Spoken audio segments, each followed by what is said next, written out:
के पहले वीडियो में किंगडम मोनेरा और आर्की बैक्टीरिया के बारे में पढ़ चुके हैं और किंगडम मोनेरा में ही हम यू बैक्टीरिया यानी कि ट्रू बैक्टीरिया, यू टर्म अगर बायोलॉजी में कहीं भी आ रहा है तो उसका मतलब हो गया ट्रू और बैक्टीरिया। तो हम इसमें जो है ट्रू बैक्टीरिया के बारे में पढ़ेंगे। तो there are thousands of different you bacteria are true bacteria.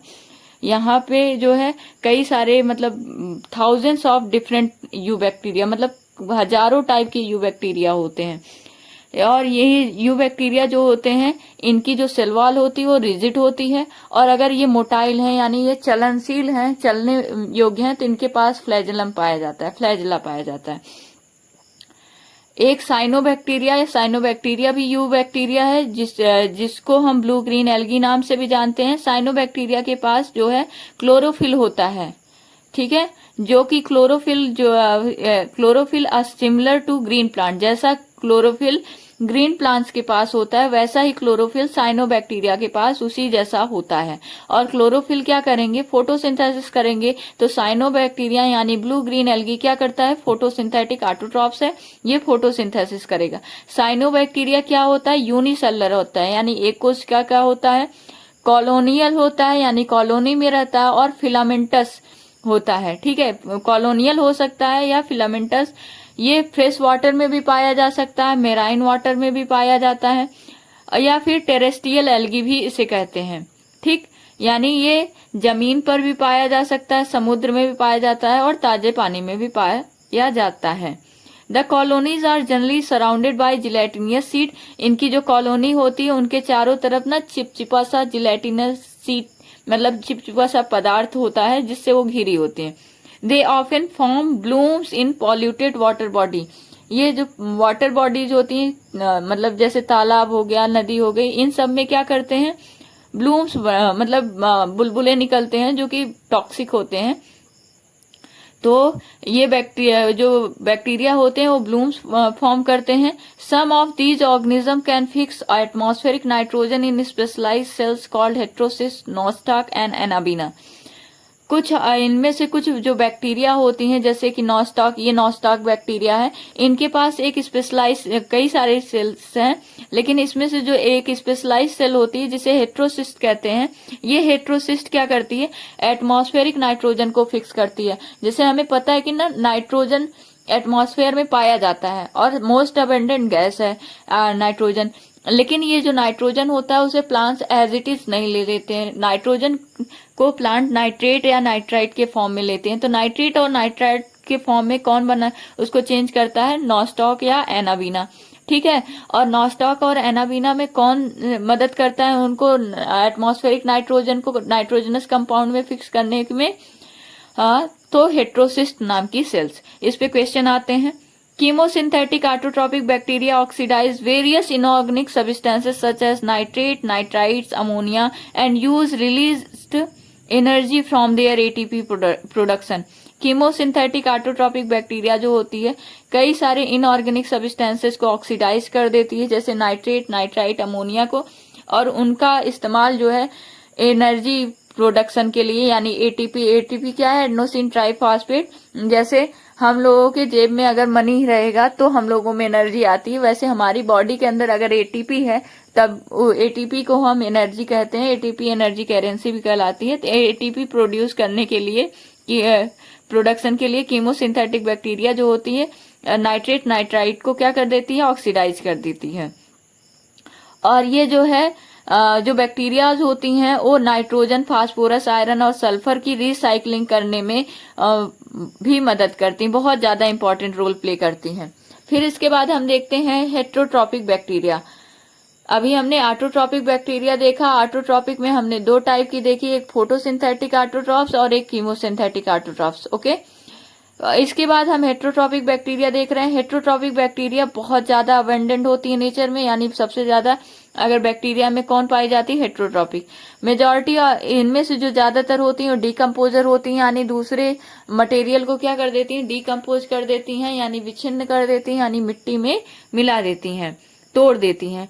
Many of them have significant impact on human affairs. They are helpful in making curd from milk आपको पता है कि मिल्क से कर्ड कौन सी बैक्टीरिया बनाती है? लैक्टोबैसिलस। अच्छा, हमने जो है बैक्टीरिया का शेप पढ़ा है, तो बैसिलस शेप मतलब रॉड शेप, तो लैक्टोबैसिलस बैक्टीरिया का जो शेप होगा कैसा होगा? रॉड शेप का होगा। और लैक्टो शब्द कहीं भी आए तो लैक्टोमीटर, लैक्टोज, ये सब दूध से रिलेटेड शब्द होते हैं।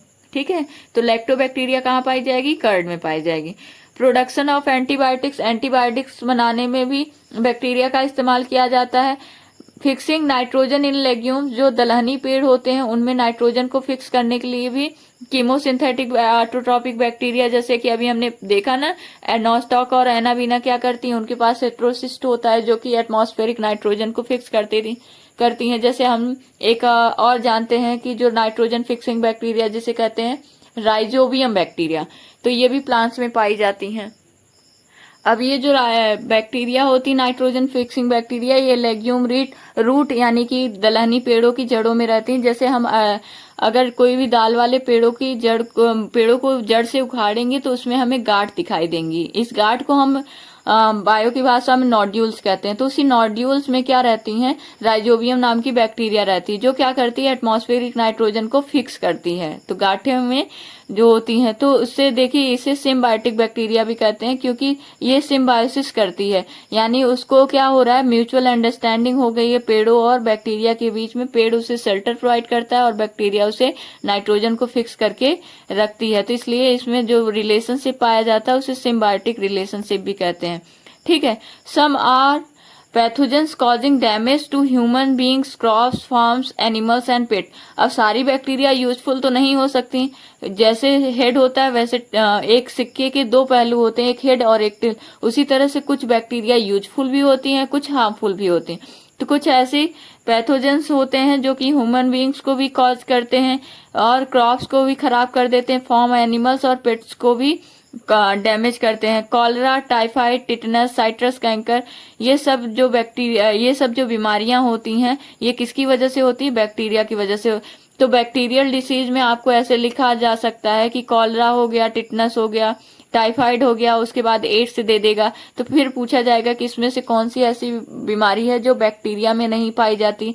तो आपको इस तरह से क्वेश्चन पूछा जा सकता है। तो आपको याद रहेगा कि ना कौन कौन सी बीमारी बैक्टीरिया की वजह से होती है, तो आप तभी टिक लगा सकते हैं कि कौन सी बीमारी बैक्टीरिया की वजह से नहीं होगी। तो आप बताइएगा कि एड्स किसकी वजह से होता है। उसके बाद हम देखते हैं bacteria reproduce mainly by fission. Bacteria जो है फिजन के द्वारा रिप्रोड्यूस करते हैं, यानी एक बैक्टीरिया से दो बैक्टीरिया कैसे होता है कि पहले बैक्टीरिया का जो न्यूक्लियस वाला मटेरियल होता है, न्यूक्लियाइड, पहले ओ डिवाइड होता है, ओ इनलार्ज होता है, ओ डिवाइड होता है, फिर उसके बाद उसका साइटोप्लाज्म डिवाइड हो जाता है। तो ये एक बैक्टीरिया से दो बैक्टीरिया में ये टूट जाते हैं, तो इसी प्रोसेस को फिजन कहते हैं। कभी कभी अनफेवरेबल कंडीशन में ये स्पोर बना लेते हैं और क्या करते हैं, जब फेवरेबल कंडीशन आती है तब ये उसे अपना नया सेल बनाते हैं। They also reproduce by sort of sexual reproduction by adopting primitive type of DNA transfer from one bacterium to another. और ये जो है इनके कुछ बैक्टीरिया के पास पिलाई भी पाया जाता है, तो जिसकी वजह से ये क्या करते हैं कि प्रिमिटिव टाइप का इनके पास डीएनए होता है जो पिलाई की मदद से एक बैक्टीरिया से दूसरे बैक्टीरिया में चला जाता है, जिसकी वजह से ये सेक्सुअल रिप्रोडक्शन भी करते हैं।